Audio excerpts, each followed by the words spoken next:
Chilli powder, ಸಖತ್ ಖಾರ ಬಣ್ಣ ಮತ್ತು ರುಚಿ ಆಚಿ ಚಿಲ್ಲಿ ಪೌಡರ್. ಬಿಹಾರದ ಎಕ್ಸಿಟ್ ಪೋಲ್ ಬಗ್ಗೆ ನಂಬಿಕೆನೇ ಇಲ್ಲ ಅಂತ ಡಿಸಿಎಂ ಡಿಕೆ ಶಿವಕುಮಾರ್ ಹೇಳಿದ್ದಾರೆ.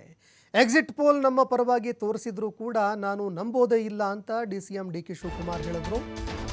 ನಮ್ಮ ರಾಜ್ಯದಲ್ಲೂ ಕೂಡ ನಾನು ಎಕ್ಸಿಟ್ ಪೋಲನ್ನು ನಂಬೇ ಇರಲಿಲ್ಲ, ಅದರ ಪಾಡಿಗೆ ಅದನ್ನು ಬಿಟ್ಟುಬಿಡಿ ಅವರು ಹೇಳಿರ್ತಾರೆ. ಆದರೆ ಜನ ಆಶೀರ್ವಾದ ಮಾಡ್ತಾರೆ. ಸೋಲು ಗೆಲುವು ಎಲ್ಲವೂ ಕೂಡ ಇದ್ದಿದೆ ಅಂತ ಡಿಸಿಎಂ ಡಿಕೆ ಶಿವಕುಮಾರ್ ಅವರು ಮಾತನಾಡಿದ್ದಾರೆ. ಇನ್ನು ಬಿಹಾರದ ಚುನಾವಣೆಗೆ ಸಂಬಂಧಪಟ್ಟಂತೆ ಎಕ್ಸಿಟ್ ಪೋಲ್ನಲ್ಲಿ ಇಂಡಿಯಾ ಮೈತ್ರಿಕೂಟಕ್ಕೆ ತೀವ್ರವಾಗಿ ಹಿನ್ನಡೆ ಆಗುತ್ತೆ ಅನ್ನುವಂತಹ ಒಂದು ರಿಸಲ್ಟ್ ಬಂದಿತ್ತು.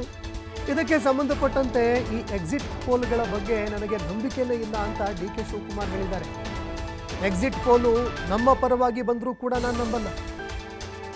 ನಮ್ಮ ರಾಜ್ಯದಲ್ಲೂ ಕೂಡ ನಾನು ಈ ಎಕ್ಸಿಟ್ ಪೋಲನ್ನು ನಂಬೇ ಇರಲಿಲ್ಲ, ಅದರ ಪಾಡಿಗೆ ಅದನ್ನು ಬಿಟ್ಟುಬಿಡಿ, ಜನ ಆಶೀರ್ವಾದ ಮಾಡ್ತಾರೆ ಅಂತ ಮಾತನಾಡಿದ್ದಾರೆ.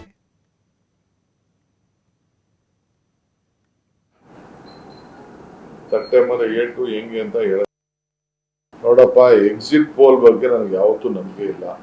ನಾನು ಯಾವತ್ತೂ ನನಗೆ ಎಕ್ಸಿಟ್ ಪೋಲ್ ನಮ್ಮ ಪರ ತೋರಿಸಿದ್ರು ನಾನು ಒಪ್ಕೊಂಡಿಲ್ಲ. ಸೆಪ್ಟೆಂಬರ್ 8 ಹೆಂಗೆ ಅಂತ ಹೇಳಕ್ಕಾಗಲ್ಲ. ರಿಸಲ್ಟ್ ಬರಲಿ. ನಮ್ಮ ಸ್ಟೇಟ್ ಅಲ್ಲೂ ಬಹಳ ಎಕ್ಸಿಟ್ ಪೋಲ್ ನೀವು ಯಾರು ನಾವು ಬರ್ತೀವಿ ಅಂತ ಬರ್ತಿಲ್ಲ. ನಾನು ಮಾತ್ರ ನನ್ನ ನಂಬರ್ ಹಿಡ್ಕೊಂಡು ಬಂದಿದ್ದೆ. ಬೈ ಎಲೆಕ್ಷನ್ ಅಲ್ಲೂ ಅಷ್ಟೇ ಬಕುಳಿ 3 ಅಂತ ಹೇಳಿದ್ದೆ.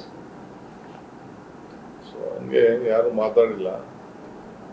ಅದು ಬಿಡಿ, ಅದ್ರ ಪಾಡದ್ದು ಅವ್ರೇನೋ ಹೇಳ್ಕೊಂಡಿರ್ತಾರೆ. ಏನ್ ಜನ ಏನು ನಮ್ಗೆ ನಂಬರ್ ಕೊಡ್ತಾರೆ, ಏನ್ ಆಶೀರ್ವಾದ ಮಾಡ್ತಾರೆ, ಗೆಲ್ತಾರೆ, ಸೋಲ್ತಾರೆ, ಅವೆಲ್ಲ ನಡೀತಾ ಇರ್ತದೆ. ಯಾರು ಸೋತಿಲ್ಲ, ಯಾರು ಗೆದ್ದಿಲ್ಲ, ಎಲ್ಲರೂ ಸೋತವ್ರೆ, ಎಲ್ಲರೂ ಗೆದ್ದಿರೋರು. ಬಿಹಾರದ ಚುನಾವಣೆಯ ಫಲಿತಾಂಶ ರಾಜ್ಯದ ರಾಜಕಾರಣ ಮೇಲೆ ಪರಿಣಾಮ ಬೀರುತ್ತೆ ಅಂತ ಕಾರಣಕ್ಕೋಸ್ಕರ ಒಂದಷ್ಟು ಚರ್ಚೆಗಳು ನಡೀತದೆ. ಯಾವ ಚರ್ಚೆನೂ ಬೇಡ, ಯಾವ ಪರಿಣಾಮನೂ ಬೀರಲ್ಲ. Karnataka is a leader of development, a leader of social change. ಸಾಮಾಜಿಕ ಬದಲಾವಣೆಗೆ, ಆರ್ಥಿಕ ಬದಲಾವಣೆಗೆ, ಆಡಳಿತಕ್ಕೆ ನಮ್ಮದೇ ಆದಂತ ಒಂದು ಶಿಸ್ತಿನ ಬದ್ಧತೆಯ ಸರ್ಕಾರ ಇದೆ. ನೋಡಪ್ಪ, ಎಕ್ಸಿಟ್ ಪೋಲ್ ಬಗ್ಗೆ ನನಗೆ ಯಾವತ್ತೂ ನಂಬಿಕೆ ಇಲ್ಲ. ನಾನು ಯಾವತ್ತೂ ನನಗೆ ಎಕ್ಸಿಟ್ ಪೋಲ್ ನಮ್ಮ ಪರ ತೋರಿಸಿದ್ರು ನಾನು ಒಪ್ಕೊಂಡಿಲ್ಲ.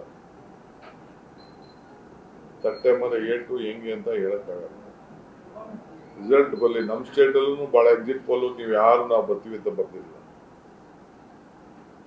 ನಾನು ಮಾತ್ರ ನನ್ನ ನಂಬರ್ ಹಿಡ್ಕೊಂಡು ಬಂದಿದ್ದೆ. ಬೈ ಎಲೆಕ್ಷನ್ ಅಲ್ಲೂ ಅಷ್ಟೇ ಬಕುಳಿ 3 ಅಂತ ಹೇಳಿದ್ದೆ. ಸೊ ಹಂಗೆ ಯಾರು ಮಾತಾಡಿಲ್ಲ. ಅದು ಬಿಡಿ, ಅದ್ರ ಪಾಡದ್ದು ಅವ್ರೇನೋ ಹೇಳ್ಕೊಂಡಿರ್ತಾರೆ.